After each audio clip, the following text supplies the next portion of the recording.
사도신경이 몇 개의 신앙 고백으로 이루어져 있다고 했죠? 12개. 오늘은 세 번째 시간이에요. 첫 번째 시간에 뭘 배웠어요? 우리 맨날 뭐 주문처럼 어릴 때부터 신앙생활한 친구들은 외워오던 거, 전능하사 천지를 만드신 하나님 아버지를 내가 믿사오며 하면서 성부 하나님에 대한 신앙을 고백했다면, 두 번째로 지난주에 배운 내용은요, 그 외 아들 우리 주 예수 그리스도를 믿사오니 하면서 아들 하나님, 성자 하나님. 그래서 이 아들이라는 의미가 서열이 낮다거나 혹은 힘이 약하다는 의미가 아니라 하나님과 동등하다는 의미로서 아들이라는 단어가 쓰인 것이라고 목사님이 지난주에 설교를 해줬죠. 그리고 오늘 세 번째 시간으로는요, 뭡니까? 이는 성령으로 잉태하사 동정녀 마리아에게 나시고 태어나시고, 지난주에 배운 대로 우리와는 차원이 다르신 하나님이 한 여성의, 한 인간의 몸으로 태어나셔서 우리와 같은 인간으로 이 땅에 오셨다. 이것이 바로 오늘 우리가 배울 내용입니다. 마태복음 1장 23절 말씀을 한 번 더 읽어보도록 할게요. 마태복음 1장 23절 시작. 보라, 처녀가 잉태하여 아들을 낳을 것이요 그의 이름을 임마누엘이라 하리라 하셨으니, 이를 번역한즉 하나님이 우리와 함께 계시다 함이라. 아멘. 오늘 이 말씀을 통해서 여러분들과 목사님이 두 가지 내용을 나눌 거예요. 첫 번째로 나눌 내용은 뭐냐면요, 첫 번째로는 이 땅에 오신 예수님입니다. 조금 전에 말씀을 보니까 예수님이 태어날 것이라고 성경이 이야기하면서 예수님의 별칭을 하나 지어줍니다. 예수님의 별칭은요, 임마누엘이래요. 임마누엘. 근데 임마누엘이 무슨 뜻이냐면요, 히브리어로 하나님이 우리와 함께 계시다라는 뜻이래요. 그러니까 예수님이 이 땅에 오실 때 하나님께서 어떤 의미를 갖고 오신 것이냐면요, 하나님이 우리와 함께 계시기 위해서 이 땅에 오셨다. 지난주에 배운 대로 하나님이라는 존재는요, 우리의 존재 3차원을 살고 있는 우리의 존재와는 달라서 너무나, 몇 차원인지는 모르지만 너무나 높은 고차원에 계셔서 시간과 공간의 지배를 받지 않으시는 하나님이 인간의 몸으로 이 땅의 3차원의 시간의 지배를 받으면서 시간을 뚫고 이 땅에 오셔서 우리와 같이 시간의 지배를 받는 존재로 오셨다라는 것이 마태복음 1장 23절의 내용인 것입니다. 왜요? 왜 오셨을까요? 하나님이 우리와 함께 계신다. 하나님이 우리와 함께 있기 위해서 이 땅에 오셨다는 거예요. 그냥 그 고차원에 우리는 닿을 수 없는 그 영역에 계시면 되는데 우리와 함께 있으시려고 이 땅에 오셨다는 것이 성경이 이야기하는 것입니다. 여러분, 물론 우리는 기독교를 종교라고 말하지 않고요, 진리라고 말합니다. 우리는 유일하다고 믿으니까요. 하지만 그냥 사람들은 뭐 기독교, 불교, 뭐 천주교, 또 이슬람교, 뭐 있냐, 힌두교, 뭐 남묘 호랭개교, 뭐 사이언톨로지, 뭐 아무튼 뭐 여러 가지 종교를 가지고 종교 중에 하나로 기독교를 여기잖아요. 근데 여러분 생각해 보세요.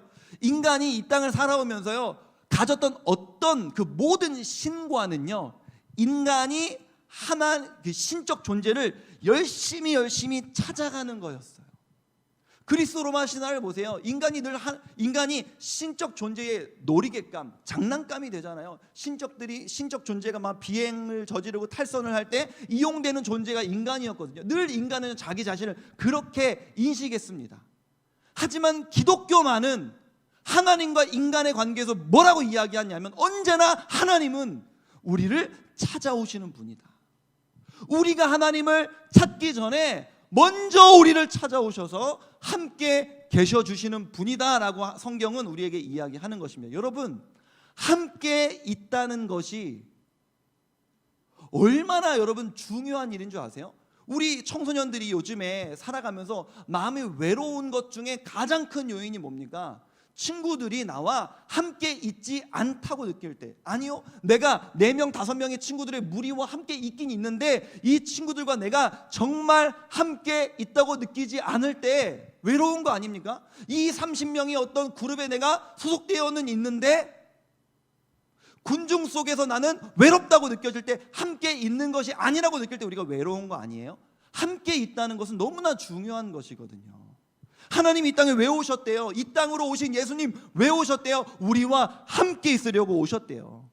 아까 말한 것처럼 이번 주간 특세였거든요. 아까 왜 이제 미디어 팀이 목사님 농구복 입은 모습을 보여줬냐면요, 그거 제 거 아니고 우리 유성 스텝한테 농구복 빌린 거예요.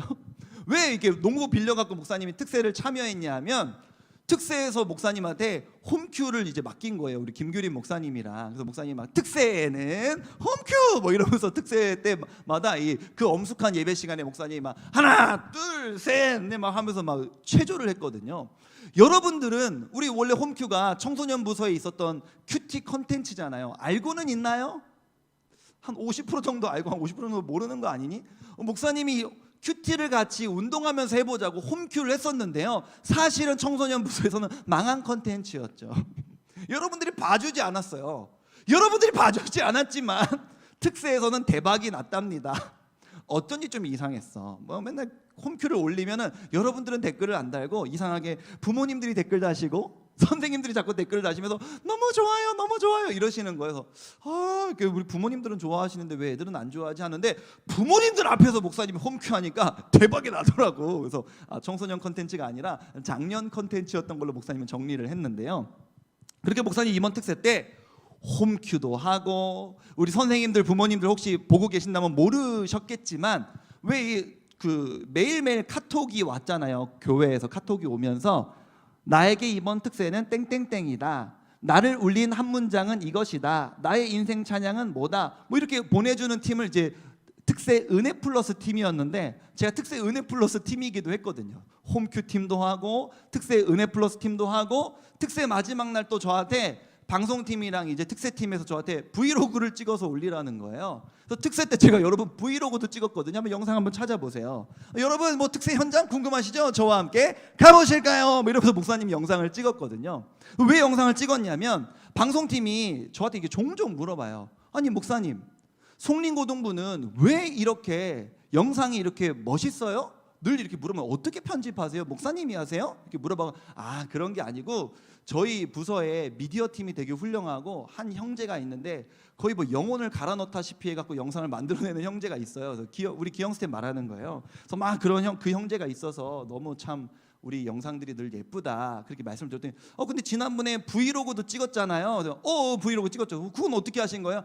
그거는 제가 일단 촬영은 하고, 우리 또 스텝 중에서 2명의 여자 스텝이 있는데, 우리 예지랑 서연이 스텝이 있는데, 이 둘이서 영상 편집에 대해서 전혀 모르던 애들이 하나하나 검색해가면서 이 휴대폰 가지고 막 꾸역꾸역 자막 만들고 하면서 브이로그를 만들었었다. 그랬더니 근데 그 브이로그 너무 좋더라고요. 그러니까 이번에도 한번 찍어보세요 이러는 거예요.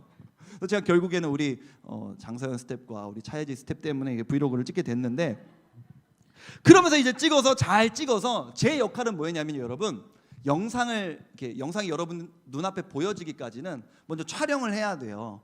촬영을 하면 이 촬영의 결과들이 있잖아요. 클립들을 제가 편집자한테 넘겨요. 그럼 편집자가 그 편집을 해서 완성본을 여러분들이 보는 거거든요.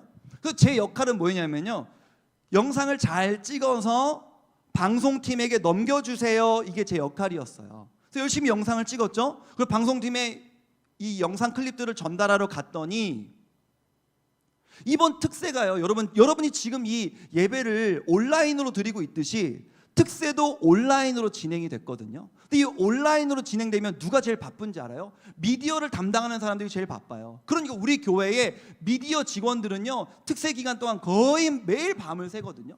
제가 안 그래도 매일 밤을 새는 이 직원들한테 이 영상을 찍어갖고 저는 영상 다 찍었습니다, 이걸로 예쁘게 편집해 주세요, 저는 퇴근하겠습니다, 안녕히 계세요 하고 가기가 너무 죄스러운 거예요.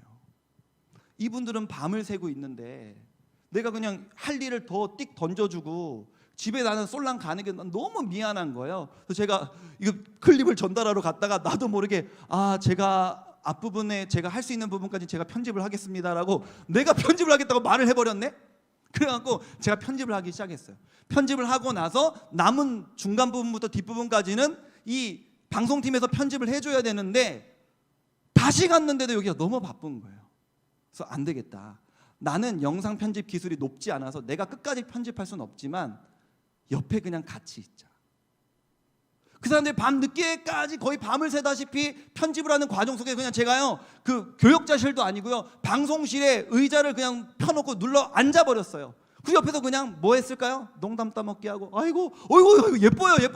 너무 멋있다. 이 자막 대박인데? 이렇게 하니까 너무 좋아요. 전환 효과, 이거 막 음악이랑 영상이랑 딱딱 맞아요. 대박 하면서 옆에 같이 있고, 중간에 이걸 어떻게 하지? 아이디어 내고, 아이디어 내서 이거 아닌가? 이렇게 하니까 너무 좋아요 하고, 이 목사님 이 부분 좀 다시 녹음해 주실래요? 예, 알겠습니다. 한번 같이 다시 올라가서 아이폰으로 여러분 특세에 참여하시니까 좋으시죠? 이러면서 녹음해 갖고 갖다 주고 하고, 그냥 아무것도 안 하고 같이 야식 먹고 얘기하고 놀고 같이 있었어요.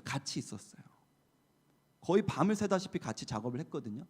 그리고 났는데 영상을 다 맞춰지고 나서 이 방송팀이 저한테, 목사님 너무 감사하다고, 너무 고맙다고 저한테 그렇게 이야기를 하는 거예요. 너무 마음이 따뜻하다고. 여러분, 같이 있다는 거, 함께 있다는 거, 이것이 얼마나 놀라운 의미를 갖고 있는지 아십니까? 저는요, 여러분, 이런 목사가 되고 싶어요. 늘 같이 있다고 느껴지는 목사, 가치가 높다, 그 가치가 아니고 같이 함께 있다고 느껴지는 목사. 왜요? 그게 예수님을 닮은 목회자라고 저는 생각하거든요. 예수님은 늘 우리와 함께 있기를 원하셨어요. 그래서 저기 높은 곳에 있지 않으시고 우리에게로 찾아오시는 주님이라고 오늘 성경은 이야기하는 것입니다. 그래서 저는요, 한 선생님이 저에게, 목사님 저 직장에서 이런 어려움이 있습니다라고 기도 요청을 해주실 때 살아있음을 느껴요. 이번 주에도 한 친구가 심리적인 어려움을 당했는데 그 모습을 보고 놀란 부모님이 저한테 연락을 주실 때 살아있다고 느껴요. 한 친구가 울면서 밤늦게 전화할 때 살아있음을 느낍니다. 왜요? 내가 이 친구들과 송림고등부 가족들과 내가 같이 있다고 이 사람들은 느끼는구나. 그러니까 저한테 연락하는 것 아니겠습니까? 그러니까 주무로 신방 같이 하자는 얘기예요. 요즘에 여러분들이 연락을 저한테 많이는 안 해서 제가 나는 같이 있지 않은가? 이것 때문에 좀 마음이 힘들어서 그러니까 같이 연락을 우리가 많이 하면서 얘기를 많이 나누자는 얘기고요. 왜 그러냐면 이 모습이 바로 예수님을 닮은 모습이라고 저는 느끼기 때문입니다. 그러나 여러분, 목사가 할 수 있는 건 뭐가 있어요? 그냥 대화하고 위로하고 이야기 나누는 것이죠. 그 다음에 이 이야기 나눈 걸 가지고요, 저는 줌으로 여러분과 얘기를 마치고 나면 뒤 돌아서서 여러분을 위해서 기도해야겠죠.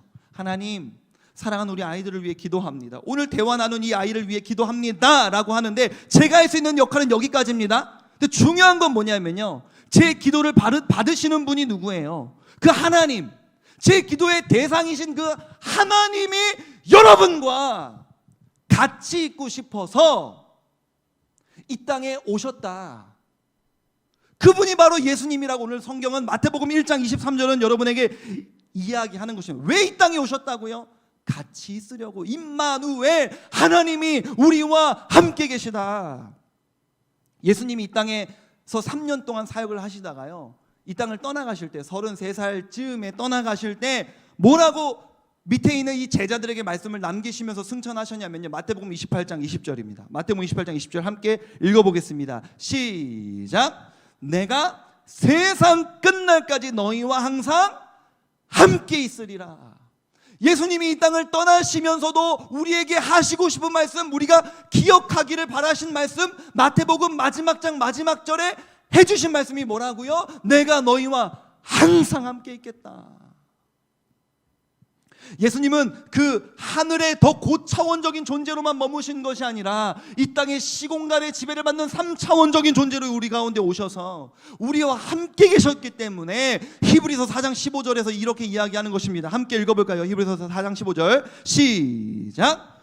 우리에게 있는 대제사장은 예수님입니다. 예수님 말하는 거예요. 어렵지만 나중에 다시 배울게요. 우리의 연약함을 동정하지 못하실 이가 아니요. 부정에 부정을 해갖고 어려운데요, 부정에 부정은 강조하려고 하는 거잖아요. 예수님이 우리의 연약함을, 예수님이 우리의 아픔을 아신다. 왜? 우리와 가까이 계시니까, 우리 옆에 계시니까, 우리와 함께 계시니까. 사랑하는 우리 고3들, 얼마나 힘들어요. 지난주부터 우리 수시 접수가 시작됐잖아요. 마음이 얼마나 불안하고 지치고 힘들겠어요. 취업을 준비하는 친구들도 동일한 어려움을 겪고 있겠죠. 그런데 여러분의 마음속에 이것이 믿어집니까? 하나님이 저기 멀리 계시는 것이 아니라 여러분이 큐티를 잘 못하고 있는 순간에도 기도로 하나님과 멀어진 지가 한참이 되었다 할지라도 그 하나님께서 여러분과 너무나 가까이 계시다는 것을 여러분 믿어지십니까? 그것을 믿어야 한다고 성경이 이야기하는 거예요. 임마누엘, 하나님이 우리와 함께 계시다. 승천하시면서 하신 말씀이 뭐라고요? 내가 세상 끝날까지 한순간도 빠짐없이 너희와 함께 있겠다. 사랑하는 우리 성린고등부 친구들이 오늘 말씀을 기억하면서 하나님은 어떤 분? 저기 멀리 계시는 분이 아니라 저 멀리에 머물러 있지 않으시고 지금 내가 있는 곳으로 찾아오시는 하나님, 인간의 몸을 입고 이 땅으로 나를 찾아오신 분, 그분이 바로 예수님이라는 사실을 여러분들이 믿음으로 고백할 수 있게 되기를 주님의 이름으로 축복합니다. 두 번째로는요, 우리 마태복음 1장 23절을 한 번 더 읽어볼게요. 마태복음 1장 23절, 그 하나님이 이 땅에 오셨는데 어떤 방법으로 오셨다고 이야기합니까? 1장 23절 시작. 보라, 처녀가 잉태하여 아들을 낳을 것이요. 여기까지만 읽어보겠습니다. 어떤 방법으로 오셨습니까? 보라, 처녀, 여성이 아이를 잉태하여 아들을 낳는 방법으로 이 땅에 오실 것이다. 두 번째로 나누고 싶은 말씀은요, 여자의 후손으로 오신 예수님입니다. 이거 왜 여자의 후손이라고 표현했냐면, 목사님 여성이 임신을 해서 출산하는 방식으로 아기가 원래 태어나잖아요. 그런데 하나님께서 그 방식으로 오시겠다는 거 이렇게 생각할 수 있지만요, 그 창세기 3장 15절을 보면요, 아담과 하와가 하나님 앞에 범죄를 했을 때 하나님이 아담과 하와에게 벌을 주시고 징계를 하신 다음에 회복에 대한 하나의 약속을 주셨는데, 이 약속이 굉장히 비밀스러운 약속이었거든요. 비밀스러운 약속이 뭐였냐면, 그때는 아담이 들어도 하와가 들어도 이해를 하지 못했어요. 심지어 그 옆에 있던 같이 저주를 받던 마귀가 들으면서도 이해를 하지 못했어요. 그러나 우리는 예수님이 이 땅에 오셨기 때문에 이 본문을 오늘 이해할 수 있는 본문인데요, 창세기 3장 15절을 살펴봅시다. 창세기 3장 15절 읽어보겠습니다. 시작. 내가 너로 여자와 원수가 되게 하고 내 후손도 여자의 후손과 원수가 되게 하리니 여자의 후손은 내 머리를 상하게 할 것이요 너는 그의 발꿈치를 상하게 할 것이니라 하시고 아멘. 마귀에게 이 심판을 지금 말씀하시면서요, 뒷부분만 볼게요. 여자의 후손이라는 단어가 나오네요. 여자의 후손, 여기서 이렇게 결론적으로 말하면 예수님을 나타내는 표현입니다. 여자의 후손이 와서 여자에게서 태어나는 한 사람, 한 아들이 와서 마귀에게 네 머리를 그냥 상하게 할 것이다. 머리는요, 모든 생명의 근간이잖아요. 머리가 끝나면, 머리 잘리면 끝나는 거지 않습니까? 네 머리를 상하게 할 것이요 너라는 존재를 괴멸시켜 버릴 것이요 너는 기껏 한다는 것이 그의 발꿈치를 무는 것일 것이다. 그래서 이거를 그냥 결론적으로 해석을 하면요, 어려운 단어처럼, 어려운 문장처럼 보이지만, 마귀가 가룟 유다를 꼬셔갖고 예수님을 십자가에 못 박잖아요. 그게 이제 성경에서 볼 때는 네가 그 발꿈치 문 거야, 그 얘기하는 거예요. 근데 발꿈치 물었는데 그 십자가라는 방법으로요, 하나님은 이 원수를 머리를 밟으시고 우리를 다 구원해 내셨죠. 이거는 이제 다음 주에 목사님이 좀 더 이제 십자가에 대해서, 예수님의 죽음에 대해서 다음 주에 좀 더 알아갈 내용입니다. 여자의 후손이라는 단어에 조금 더 집중을 해보면요, 여러분 성경 당시에는요, 누군가가 자녀를 낳으면요, 그 여자가 낳았다 이렇게 표현 잘 안 했어요. 마태복음 1장 1절부터 쭉 보세요. 남자가 낳았다고 나와요. 남자가 낳았다 그럼 여자친구 좀 기분 나쁘죠. 임신하고 출산하는 고통은 여성이 다 느끼는데 막 남자가 낳았다 그러고 막 창세기 5장에 봐도 막 남자가 낳았다 막 아담이 셋을 낳고 셋이 누구를 낳고 에노스를 낳고 막 게난을 낳고 막 알랄렛을 낳고 하면서 막 남자가 낳았다. 아이씨, 성경 짜증나. 남자들만 이렇게 남성 중심적인 본문이야 이렇게 생각할 수 있지만요, 사실은 성경뿐만 아니라 모든 사실 세계 역사가 그동안은 굉장히 남성 중심적인 부분이 사실 있었잖아요. 그래서 이제 우리나라에서도요, 한 정철이라는 시인이 뭐라고 이제 시를 썼냐면요, 아버지 날 낳으시고 어머니 날 기르시니 라고 이렇게 표현을 했었어요. 그러니까 이게 뭐 옳다는 게 아니라요, 그동안의 모든 사람들의 세계관이 사실은 남성 중심적이고, 저 어릴 때는 막 족보 외우라고 하고 막 너 최씨 가문의 시조가 누구시니? 그러면 저는 뭐 매창공파의 몇 대 손인 최창수인데 저희 시조는 최필달 할아버지십니다. 저희 시조 할아버지가 최필달 할아버지시거든요. 그 당시에는 굉장히 세련된 이름이셨을 것 같아요. 이런 식으로 다 남자의 족보, 여자는 그 족보에도 이름을 올리지 못하는 게 그동안의 우리나라 또 전 세계 이런 문화였잖아요. 그런데 창세기에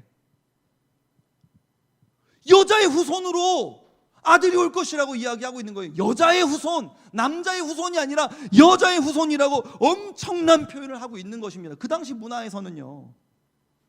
그러면서 오늘 마태복음 1장 23절에는요 처녀가 잉태하여, 그리고 사도신경에서는요 동정녀라는 이 단어를 영어로 봐도 그렇고요, 그냥 결혼하지 않은 여성 처녀를 말하는 것이 아니라요, 결혼하지 않았을 뿐만 아니라 남성과의 성적인 접촉이 없었던 여성 처녀를 의미하는 것입니다. 다시 말하면 뭐냐면, 남자와 이 성적인 접촉이 없었는데 임신되어서 아이가 태어났다. 이것이 사실은 과학적으로는 설명이 되지 않는 부분이다 보니까 지난주에 표현한 것처럼 우리가 잘 이해하기가 쉽지 않죠. 이해가 되지 않으니까 믿음으로까지 연결되기가 쉽지 않은데요, 중요한 것은 뭐냐면요, 왜 하나님께서 이런 방법으로 예수님을 보내신 걸까요?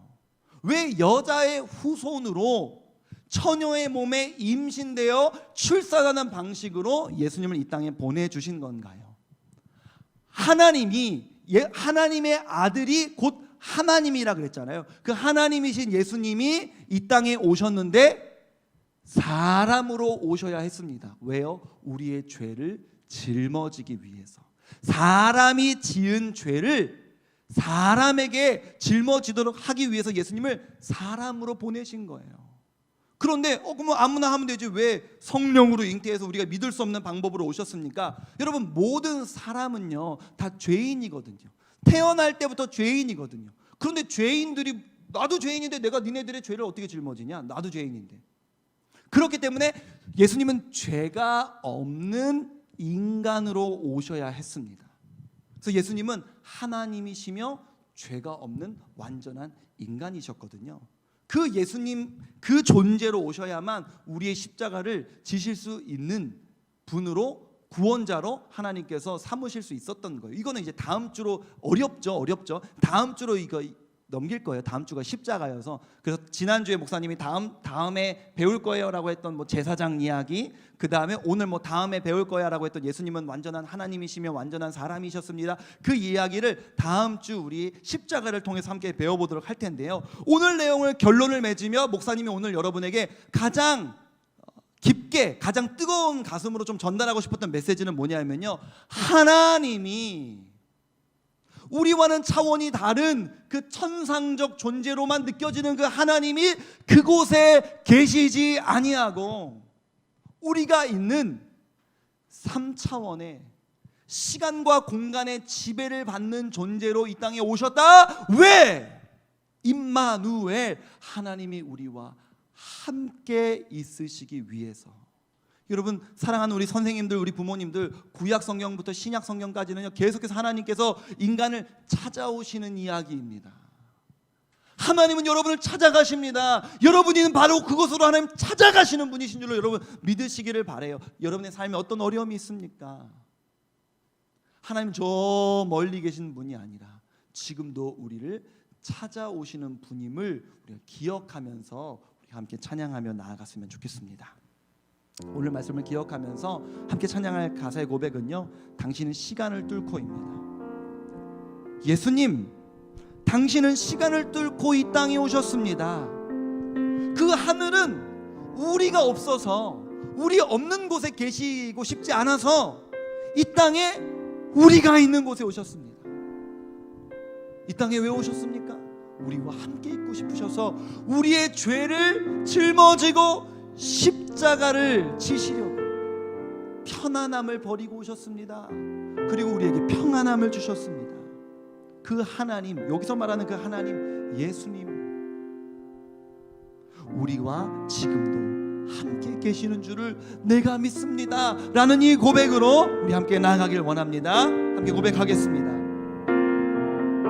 당신은 시간을 뚫고 이 땅 가운데 오셨네. 우리 없는 하늘 원치 않아 우리 삶에 오셨네. 자신의 편안 버리고 우리에게 평안 주셨네. 가장 낮은 자의 모습으로 우리 삶에 오셨네.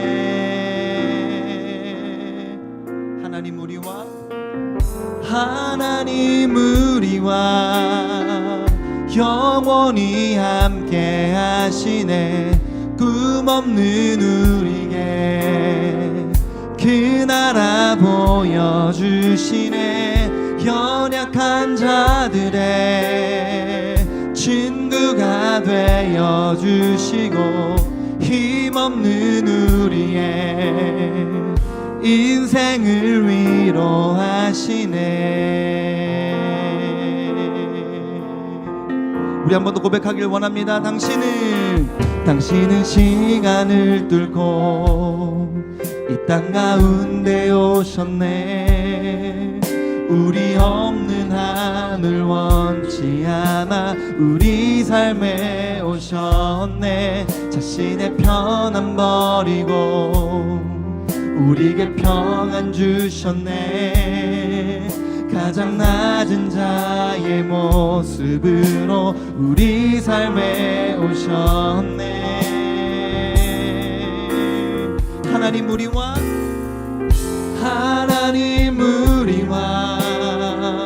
영원히 함께 하시네. 꿈없는 우리에게 그 나라 보여주시네. 연약한 자들의 친구가 되어주시고 힘없는 우리의 인생. 우리 한 번 더 주님 앞에 고백합니다. 하나님 우리와 영원히 함께 하시네. 흠없는 우리의 그 나라 보여주시네. 연약한 자들의 친구가 되어주시고 힘없는 우리의. 우리 마지막으로 한 번 더 고백하십시다. 하나님 우리와 지금도 영원히 함께 하시네. 꿈없는 우리에게 그 나라 보여주시네. 연약한 자들의 친구가 되어주시고 힘없는 우리의 인생을 위로하시네. 우리 함께 기도하기를 원합니다. 함께 기도할 때요, 오늘 이 말씀을 통하여서 하나님께서 우리에게 말씀하시고자 하는 것이 무엇입니까? 임마누엘, 왜 하나님의 아들 곧 하나님께서 우리와 같이 시간과 공간의 지배를 받는 존재로 이 땅에 오신 것입니까?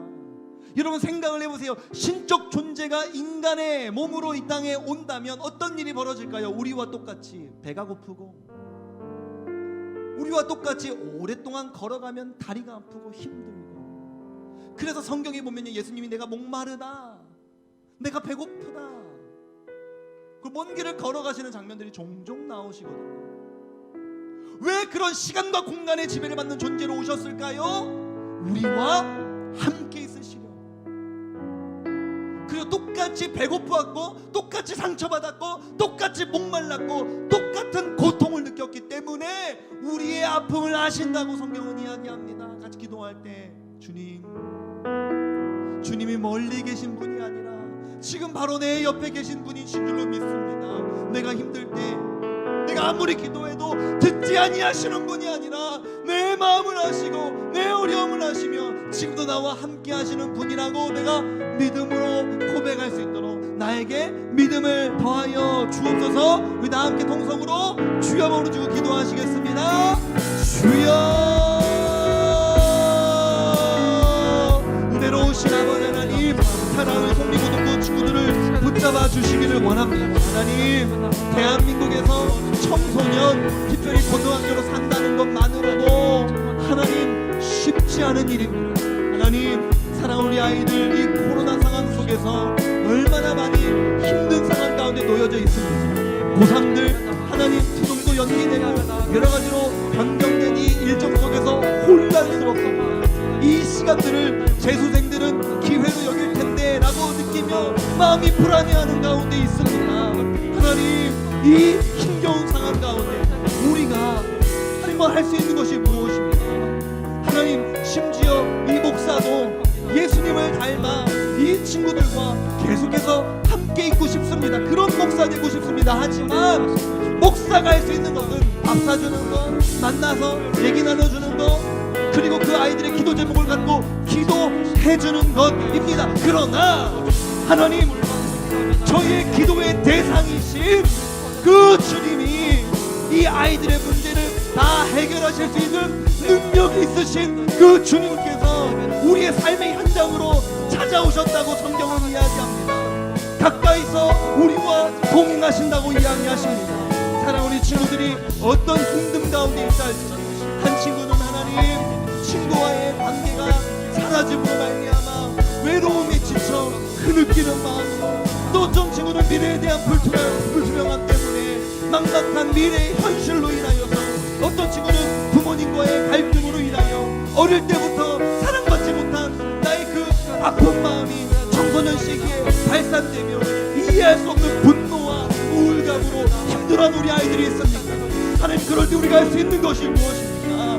가까이 있는 목사에게, 선생님에게 도움을 요청하는 것은 좋은 방법입니다. 저는 그런 목사가 되고 싶습니다. 그러나 주님, 그 기도의 대상이 되시며 지금도 바로 내 옆에 나와 함께 하시는 임마누엘 하나님께, 그 주님께, 주님 아시죠?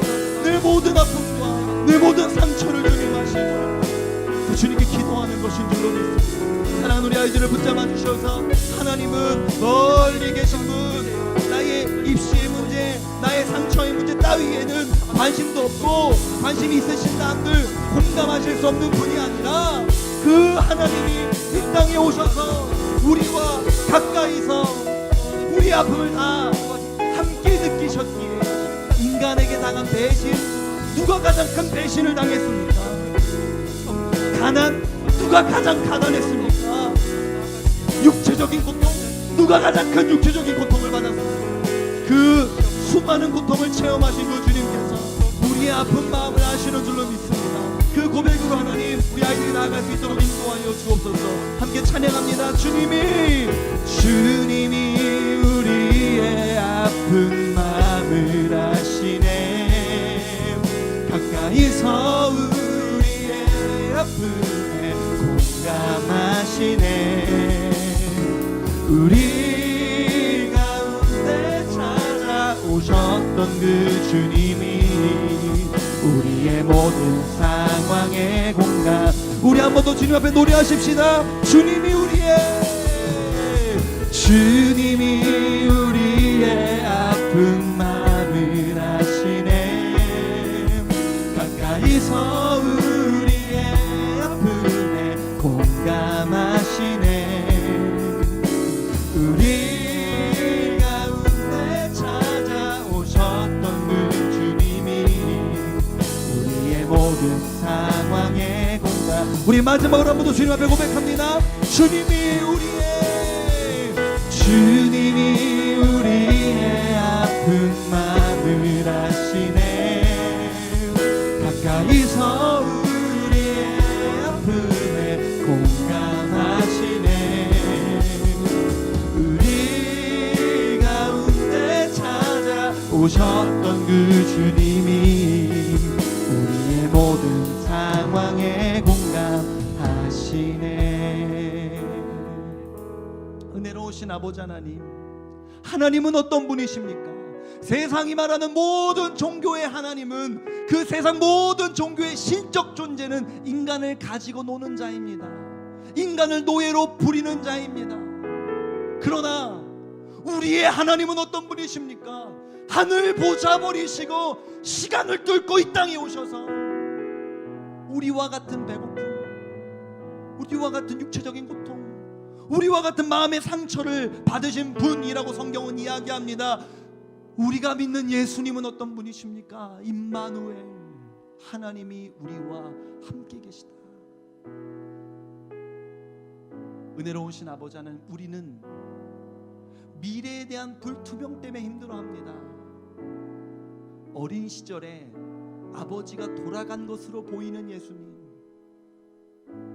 여성은 경제적인 생활이 쉽지 않았던 그 상황 속에서 우리 가정의 미래는 어떻게 되는 것이지, 나의 미래는 어떻게 되는 것이지, 경제적 어려움 때문에 성경에 나오진 않지만 고민했을 그 예수님의 마음,